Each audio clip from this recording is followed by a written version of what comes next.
ലോകമെമ്പാടും ഇസ്ലാമിന്റെ സന്ദേശം പ്രചരിക്കുവാൻ സൗദി അറേബ്യ നേതൃത്വം നൽകിക്കൊണ്ട് ഹറമുകളിലെ ഇമാമുമാരെ ലോകത്തിന്റെ വിവിധ ഭാഗങ്ങളിലേക്ക് നിയോഗിച്ചിരിക്കുകയാണ്. ആ നിയോഗം ഏറ്റെടുക്കുവാൻ ഇവിടെ കേരളത്തിൽ നമുക്കൊരു നിയോഗമുണ്ടായി എന്നത് അതും വലിയ ഒരു തൗഫീഖ് തന്നെയാണ്.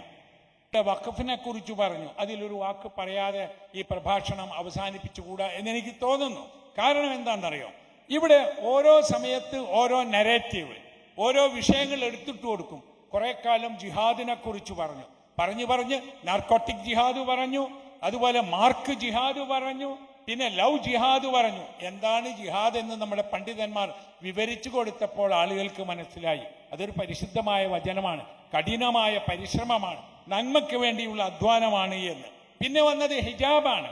മനുഷ്യരിലെ ധാർമ്മികത നിലനിർത്തുന്നതിന് ആളുകൾ അത്യാവശ്യ ഭാഗങ്ങളൊക്കെ മറച്ച് സൗന്ദര്യങ്ങളൊക്കെ പ്രകടിപ്പിക്കാതെ ജീവിക്കലാണ്, അത്രയേ ഉള്ളൂ എന്ന് പറഞ്ഞു കൊടുത്തപ്പോൾ അതും മനസ്സിലായി. ഇപ്പോൾ നിങ്ങൾ നോക്കൂ, മുനമ്പത്തെ ഒരു വഖഫ് ആണോ അല്ലേ എന്ന തർക്കങ്ങളൊക്കെ നിലനിൽക്കുമ്പോൾ ഈ ഇരിക്കുന്ന പണ്ഡിതന്മാരും കേരളത്തിലെ മുഴുവൻ ഇസ്ലാമിക സംഘടനാ ആളുകളും ആദരണീയനായ പാണക്കാട് സയ്യിദ് സാദിഖ് അലി ശിഹാബ് തങ്ങളുടെ നേതൃത്വത്തിൽ ഈ പട്ടണത്തിൽ ഒരുപാട് മണിക്കൂറുകൾ ഇരുന്ന് ആലോചിച്ച് പ്രഖ്യാപിച്ചത് മുനമ്പത്ത് ഇപ്പോൾ താമസിക്കുന്ന ലീഗലായി അവിടെ കഴിഞ്ഞുകൂടുന്ന ഒരാളെയും കുടിയിറക്കാൻ പാടില്ല എന്നാണ്.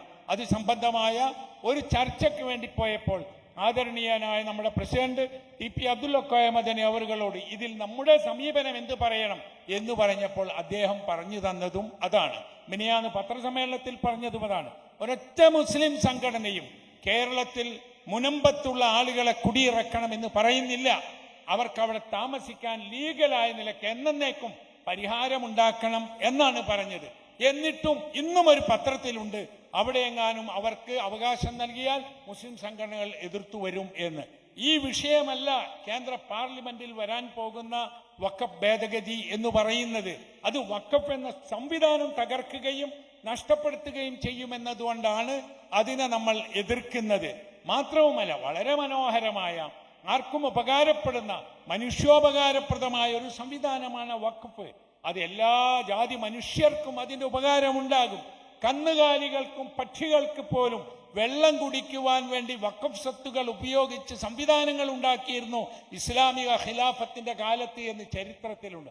അത്രയും സുന്ദരമായ മനോഹരമായ ഒരു ആശയത്തെ അതും ഭീകരമാക്കി തീർക്കുന്ന ഒരു സാഹചര്യം നിലനിൽക്കുമ്പോൾ, അല്ല, ഞങ്ങൾ സമാധാനത്തിന്റെ ആളുകളാണ്, ഇസ്ലാം ശാന്തിയാണ്, സലാം എന്നാണത്. ആ സലാമിന്റെ സന്ദേശം എത്തിക്കുവാൻ ഇനിയും നമ്മൾ തുടർ പ്രവർത്തനങ്ങൾ നടത്തണം. ഇന്നിവിടെ